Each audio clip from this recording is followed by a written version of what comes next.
dictator. Well, Mr. Trump, different way, but is dealing with the same weakening economy and the same vanishing empire and the same hobbled capitalism.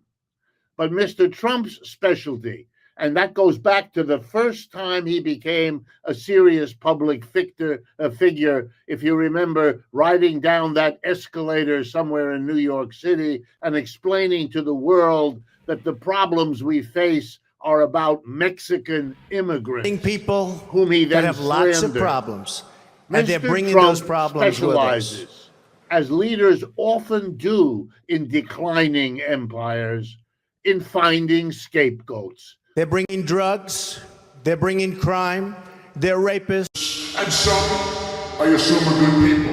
Mexicans are scapegoats. The Chinese are scapegoats. And the American left, that he understands as well as he understands everything else, namely not at all, is likewise now going to be a scapegoat.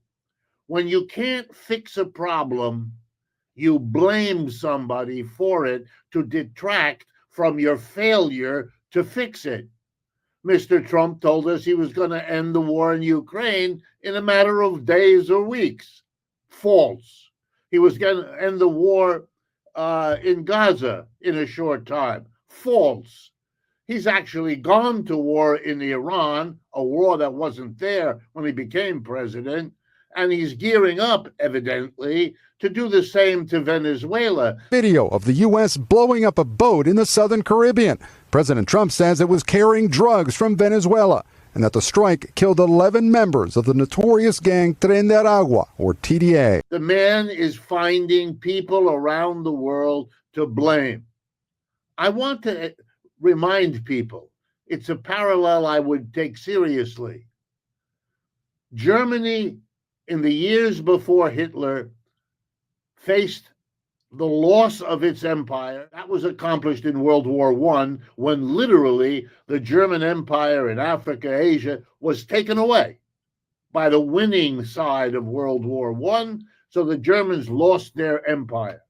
In 1923, they had the worst inflation in modern history that wiped out their entire middle class. All their savings accumulated over the 19th century were lost.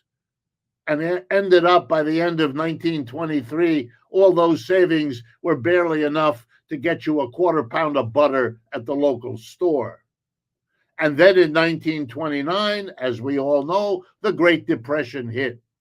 So in a very few years, 1918 to 1933, or 1929 if you like, the German working class was really whacked.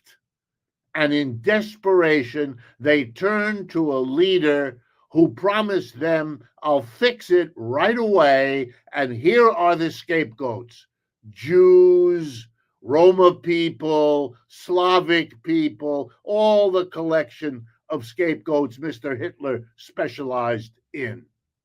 And then he went to war in order to distract the people from what was happening at home so they could focus on the glorious victories being achieved abroad. If it sounds familiar, it should.